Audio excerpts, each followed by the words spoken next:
A future SEC chief with major crypto exposure, a Bitcoin proposal that could effectively freeze Satoshi's coin, hyperliquid ETF momentum accelerating, and a huge Japanese e-commerce player pushing XRP into payments.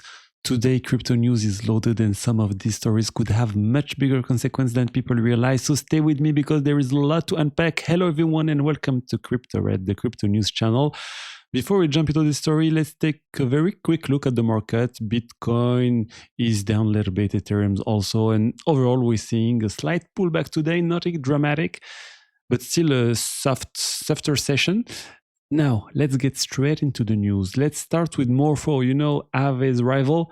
Today, they just revealed the name of their upcoming protocol. And honestly, I think it's very interesting. The new protocol is called Morpho Midnight. And from what we understand, this is not just a Morpho V2, V3 update or some small update. This is being positioned as a separate protocol with its own identity and its own purpose. The big idea here is fixed rates. And that matters because in lending and borrowing today, most of the time you're dealing with variable rates.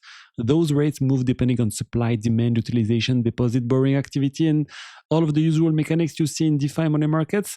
With Morpho Midnight, the idea is to offer fixed rate borrowing and fixed rate yield opportunities instead. And that changed the use case quite a bit. This kind of product can be very attractive to institutions who want predictability. And if you're managing size, if you want to deposit capital and know in advance what kind of returns you are getting, or if you want to borrow and know exactly what your cost will be, then fixed rate are a really strong proposition. And it can also be attractive for regular users who simply prefer certainty over floating rates. So to me, this is really a major extension. This is Morpho trying to expand beyond its current positioning and go after a different segment of the market than Aave, for example. We still do not have a release date. They are apparently still in the audit phase, so clearly this is not for tomorrow, but the direction is interesting. And from a growth perspective, it matters because it shows Morpho is trying to open a new lane for itself rather than just staying in the same box as Aave. Now let's move to Bitcoin and the quantum risk discussion, because this topic is starting to come back more seriously now, and I'm actually happy to see that because what I see now, it's a very serious proposal, and it's really controversial also, but it is a proposal. And the new proposal has been published by Jameson Lopp, which is talking about the strategy, how to migrate to post-quantum computers, to post-quantum cryptography, if there is post-quantum computers. And the proposal being discussed is tied to the idea that if coins are sitting on addresses that have not migrated in time to a quantum-resistant wallet, then at some stage, those coins could become restricted. Again, this is not only about Satoshi's coin, it's broader than that. It's really about managing migration and handling vulnerable addresses if quantum threat becomes real enough to matter for Bitcoin. And rough logic is being discussed here. The rough logic has multiple phases. The first phase will be to block sending BTC to addresses that are not quantum resistant. The second phase will be to block spending from addresses that are considered vulnerable to quantum attacks. And the third phase would involve some kind of recovery path for people who still control the necessary seed phrase, for example, linked to their wallet, so they could eventually unlock and migrate those funds later. Of course, this creates a lot of issues. If someone still controls what they need in order to prove ownership and migrate, maybe they can recover, but if they do not, they cannot. For example, Satoshi's coin, there is no seed phrase in Satoshi's coin. The technology used back then was P2PK, pay to public key, and there was no seed phrase, so the coins will be almost locked.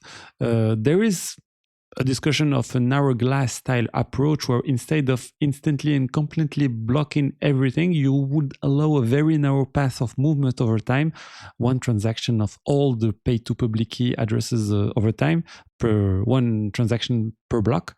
The basic idea is not necessarily a clean full stop, but a controlled process in which vulnerable funds could gradually be exposed rather than all at once, so a hacker would not dump on the whole market. So yeah, this is important. Bitcoin cannot just sleepwalk into a future where quantum capabilities become stronger and nobody has seriously debated what should happen. And I'm not saying this proposal is the right answer. I'm just saying that it's good to debate, to have this kind of discussion now. Now, let's talk about Hyperliquid, because things continue to move fast for Hyperliquid. There has been a new amendment to the new Hyperliquid ETF, to the new filling, so the Hyperliquid 21 shares spot ETF. And more broadly, it's becoming obvious that the race around spot Hyperliquid ETF in the United States is accelerating. You have multiple firms active on this ETF process. You have Bitwise, you have 21 shares, you have Grayscale. So this is no longer a small topic. It's clearly becoming a real market team. And my view is that it's probably not something that stays, that it's something that will launch in the next few weeks. I'm convinced it will launch in the next few weeks. We don't have the fees exactly for 21 shares ETF, but for Bitwise, it will be 0.65% fees. And they will also all have staking.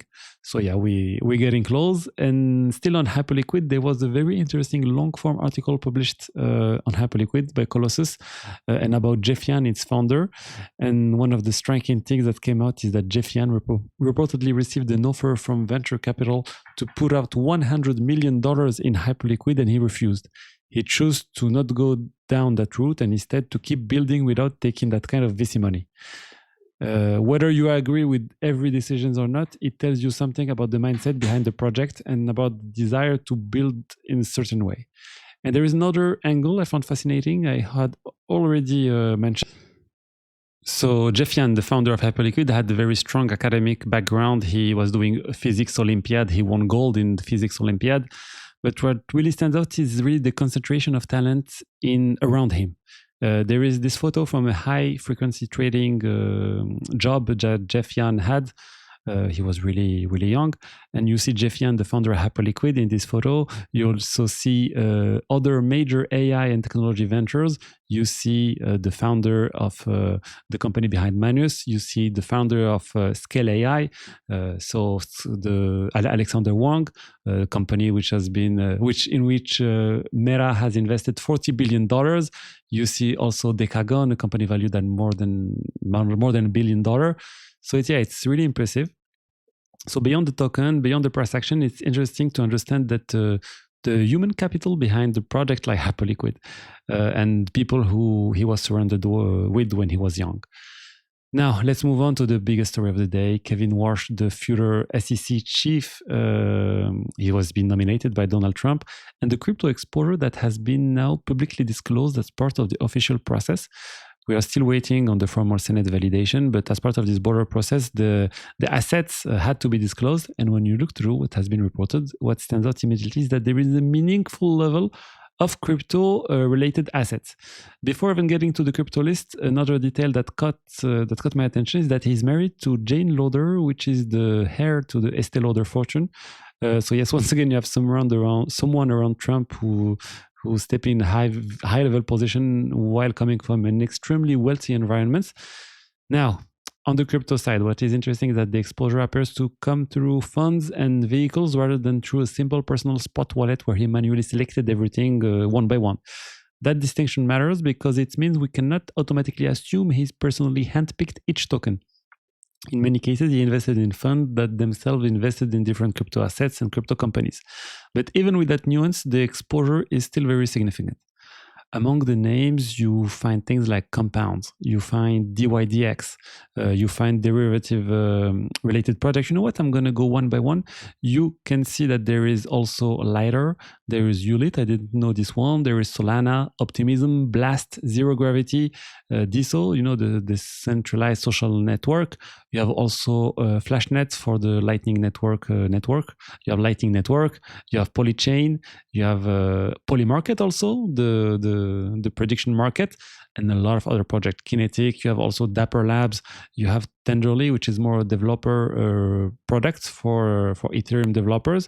So yeah, there's a lot of projects. So when you zoom out, the picture is very clear. This is really someone who really involved in crypto, is someone who has substantial exposure to the sector, and their estimates being circulated put the total around $190 million in assets, with also some of his wife's assets. So yeah, a lot of exposure to cryptocurrency. And now an important point, he would need to divest those holdings. He will need to sell everything. He cannot be in a position where he regulates the sector was also benefiting directly from the price appreciation of the assets or businesses involved. So the divestment question is central here. There is also a nuance in the disclosure themselves. In several lines, the amounts attached to specific items appear relatively small, less than $1,000.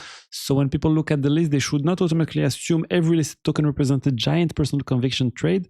And a lot of larger exposures seem to come from bigger funds and broader investment vehicle. And we have no transparency around these funds in which he invested. For example, he invested more than $100 million in the fund, which has exposure to crypto, but we don't know which crypto exposure exactly. But I think it's very interesting to have a future SEC head who is very clearly much closer to the crypto ecosystem. And yeah, it's a good signal for the industry than what we had before with Gary Gensler. Now, let's talk about X, because the platform has launched a feature that allows users to view stocks and related charts directly inside the app. For now, it's only on iOS, but the interesting point is that it's not limited to stocks. There is crypto also as well. You can already find Bitcoin and other assets directly into the native X experience. So yeah, it's good. It's good for crypto. I do not think this is, the specific big crypto market news that people were looking for, and X is preparing something else. If my understanding of Nikita Beer tweets of yesterday is correct, he's working at X. But yeah, right now it's iOS only. There's no Android version yet, but it will come. Next, let's talk about Scroll, because the situation there is looking pretty rough. Scroll is one of the many Layers 2 projects that came into a market that eventually became overcrowded. At one point, there was simply too many L2s launching with too little differentiation. And now the market is starting to punish the weaker setups, the weaker L2s. In Scroll case, they lost a major application, Etherfi. That matters because they lost a lot of TVL, they lost a lot of fees, and they also announced the removal of their security console in order to reduce costs, and they have made layoffs, affecting people also in the project. So when you put all of that together, it really does not look good for Scroll. I'm not saying recovery is impossible, because crypto can always surprise you, but yeah, from where things stand today, I struggle to see the path back to a project with a big market cap. Now let's move on to XRP, because Rakuten, the Japanese e-commerce giant, has made an integration that allows XRP to be used as a payment method across part of its ecosystem.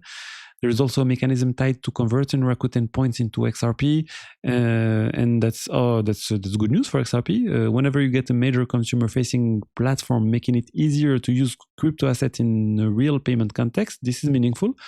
It does not automatically change everything overnight, but yeah, it's good for XRP adoption in Japan. So yeah, a good news for XRP. And you know what? I think I have finished. If you enjoyed the video, don't forget to like, to comment, to subscribe. Tell me in the comments which story matters most to you today. And thanks for watching, and I'll see you tomorrow for the next one. Bye bye.